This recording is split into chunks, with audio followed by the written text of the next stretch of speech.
జగన్ ప్రభుత్వంలో మహిళలపై అనేక దాడులు జరిగాయని ఎన్డీఏ కూటమి మహిళా విభాగం ఆరోపించారు. జగన్ ప్రభుత్వం కూల్చివేతతో మొదలయ్యి మహిళలపై, దళితులపై అనేక దాడులు చేశారని అన్నారు. గెలుపొందడానికి ముఖ్య కారకులు మహిళా మూర్తులని చెప్పాలి.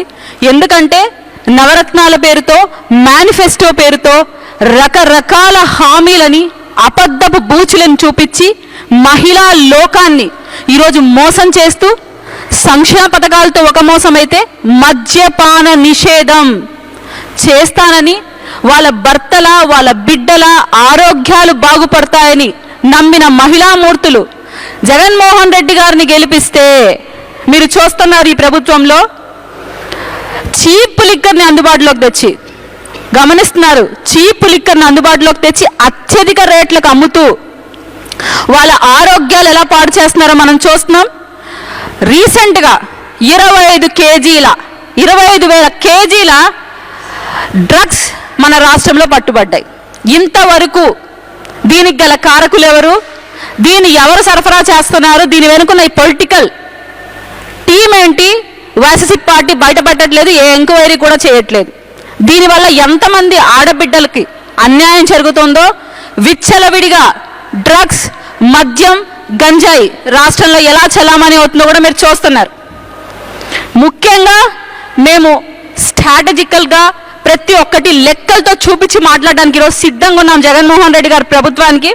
మీరు గమనిస్తే నాడు నేడు కంపేర్ చేస్తూ మాట్లాడతాను నేను. గత ప్రభుత్వంలో 240 అత్యాచారాలు జరిగితే మన ఏపీలో జగన్మోహన్ రెడ్డి గారి ప్రభుత్వం వచ్చిన తర్వాత 1001 అఘాయిత్యాలకు పాల్పడ్డారు. ముఖ్యంగా కంపేర్ చేసుకుంటే గత ప్రభుత్వానికి ఇప్పటికి మనం కంపేర్ చేస్తే వాటి స్థానం కూడా 317% పెరిగింది. గత 4 ఏళ్లలో మైనర్ బాలికల పైన జరిగిన అఘాయిత్యాలు 1824. మళ్ళీ ఇవి అబద్ధపు లెక్కలు అంటారేమో, ప్రతి ఒక్కటి గమనించి మేము ప్రింట్అవుట్ తీసుకొని వచ్చి మరీ మాట్లాడుతున్నాం. జగన్మోహన్ రెడ్డి గారు గమనించాలి. దాడులు ఈ రాష్ట్రంలో మహిళల పైన జరుగుతున్న దాడుల్లో కూడా మన రాష్ట్రం మొదటి ఎక్కడ పోయింది, ఇంతవరకు చేయలేదు.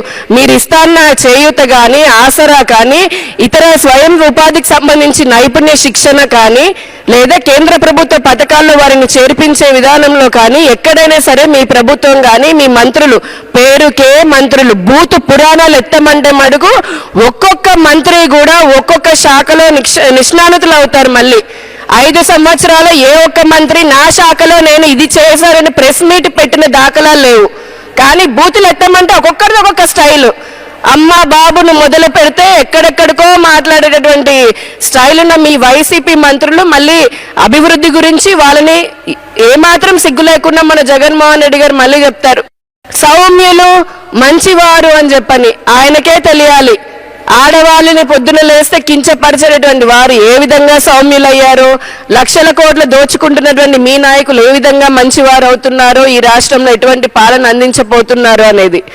అభివృద్ధి లేదు, భద్రత లేదు, ఉపాధి లేదు. ఈ రోజున ఆడపిల్లలకి ఈ రాష్ట్రంలో మీరు ఏమి మొహం పెట్టుకొని ఓటు అడుగుదామని వస్తున్నారు చెప్పండి. ఈ రాష్ట్రంలో ఎందుకు వేయాలి? ఏ మహిళైనా సరే వైసీపీ ప్రభుత్వానికి ఓటు ఎందుకు వేయాలి? మీరు ఇస్తున్నటువంటి అరాకొర డబ్బులా? దానివల్ల ఎన్ని రోజులు వస్తాయి? దానికి 3 10 మళ్ళీ మీరే ముక్కుపిండి చెత్త పన్ను, ఇంటి పన్ను, మరుగుదొడ్డి పన్ను, ఇంకేంటి పెంచిన కరెంటు ఛార్జీలు, పెంచిన బస్సు ఛార్జీలు, ఇలాంటి అన్ని బాధుడు అన్నాడు. నిజంగా ఆ పదము చిన్న పిల్లాడు కూడా అనుకున్నారు అప్పుడు, ఏంటో ఇదో బాధుడంటే.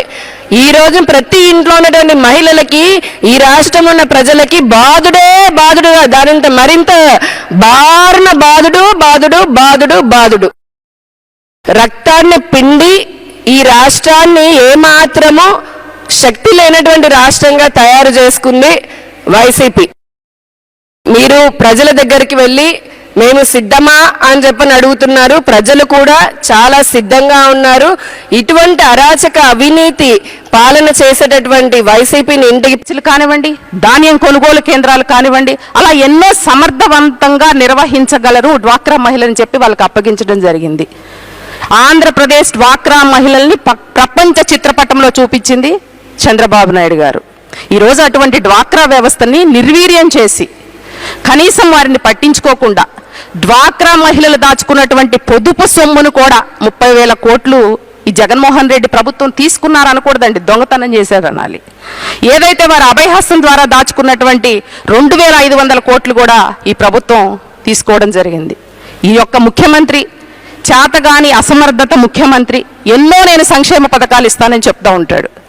అమ్మఒడి ఇస్తాను, ఆసరా ఇస్తాను, చేయూత ఇస్తాను, 130 సార్లు బటన్ నొక్కానని చెప్తా ఉంటాడు.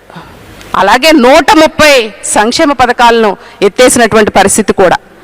ఎంతోమంది ఇంతకుముందు మహిళలు పారిశ్రామికంగా ఏదైనా ఇండస్ట్రీస్ ఏర్పాటు చేసుకోవాలన్నా, చిన్న కుటీర పరిశ్రమలను ఏర్పాటు చేసుకోవాలన్నా ప్రభుత్వం నుంచి వచ్చేటువంటి సబ్సిడీలు కూడా ఆపేయడం జరిగింది.